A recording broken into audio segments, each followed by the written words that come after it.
Realization of mistake of leaving our parent party Congress.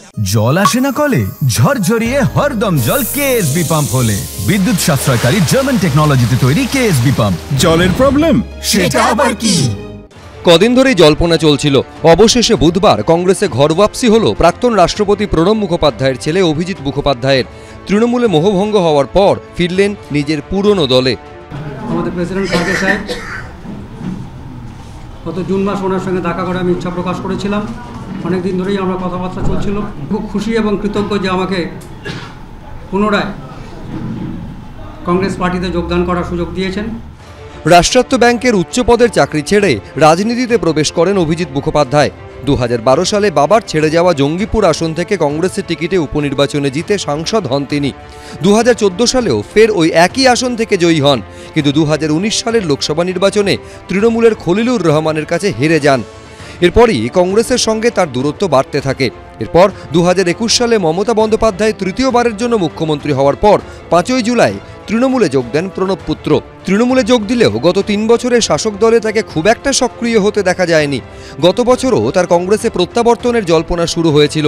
অবশেষে নতুন বছরে পুরনো দলে ফিরলেন তিনি। দিন ধরে রিয়েলাইজ করেছিলাম ছেড়ে আমার ইম্পালসিভ হয়ে যাওয়া উচিত হয়নি। গিয়েছিলাম, দিদিমণির ভাইপো ডেকেছিলেন, কিন্তু ওই ডাকে সাড়া দেওয়াটা আমার উচিত হয়নি, কংগ্রেস ছাড়াটা উচিত হয়নি। That is a mistake. এই মিস্টেকটাকে আমি আন্ডু করার জন্য আবার ফেরত এসেছি। কী কারণে মোহভঙ্গ হলো তৃণমূলের প্রতি? না, আমি গিয়েই আমার মনে হলো এটা ঠিক হলো না। এদিন কলকাতায় প্রদেশ কংগ্রেসের সদর দফতর বিধান ভবনে দলের কেন্দ্রীয় পর্যবেক্ষক গোলাম আহমেদ মীরের উপস্থিতিতে এবং প্রদেশ কংগ্রেস সভাপতি শুভঙ্কর সরকারের হাত ধরে কংগ্রেসে ফেরেন প্রণব পুত্র। আমাদের দলে নতুনভাবে যুক্ত হচ্ছেন অভিজিৎ মুখার্জি। তিনি অন্য একটি রাজনৈতিক দলে যুক্ত হয়েছিলেন। সেই রাজনৈতিক দল থেকে তিনি কংগ্রেসের আদর্শ নীতি মেনে কংগ্রেসের সদস্যপদ এবং কংগ্রেসের পতাকা গ্রহণ করছেন।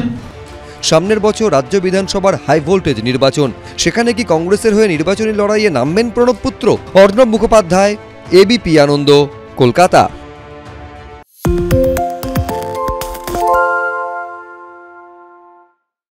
সত্য অন্তহীন, সত্যের খোঁজও তাই, সত্য সন্ধানে তাই আমরা অক্লান্ত, অকুতভয়। এবিপি আনন্দ নতুন ভাবনার প্রতীক, যা মনে মুক্ত, তথ্যে যুক্ত এবং যাবতীয় সীমানার বাঁধন থেকে মুক্ত। সীমা না শব্দটির মধ্যে লুকিয়ে আছে মানা শব্দটি, যেন চোখ রাঙানি এক অদৃশ্য বেড়াজাল, যা আটকে রাখে আমাদের এক ছোট্ট গণ্ডির মধ্যে। একমাত্র সঠিক খবরই গড়ে তুলবে এক মুক্ত সমাজ। সেই জগৎ গড়ার লক্ষ্যে কোনো সীমানার ঠুকুটি আমরা মানব না। এবিপি আনন্দ এগিয়ে থাকে, এগিয়ে রাখে। পালিয়েছে তাই নাকি? রাত্রে বাংলা গুজব চায় না, বাংলা খবর চায়। বাংলা খবর, বাংলার খবর।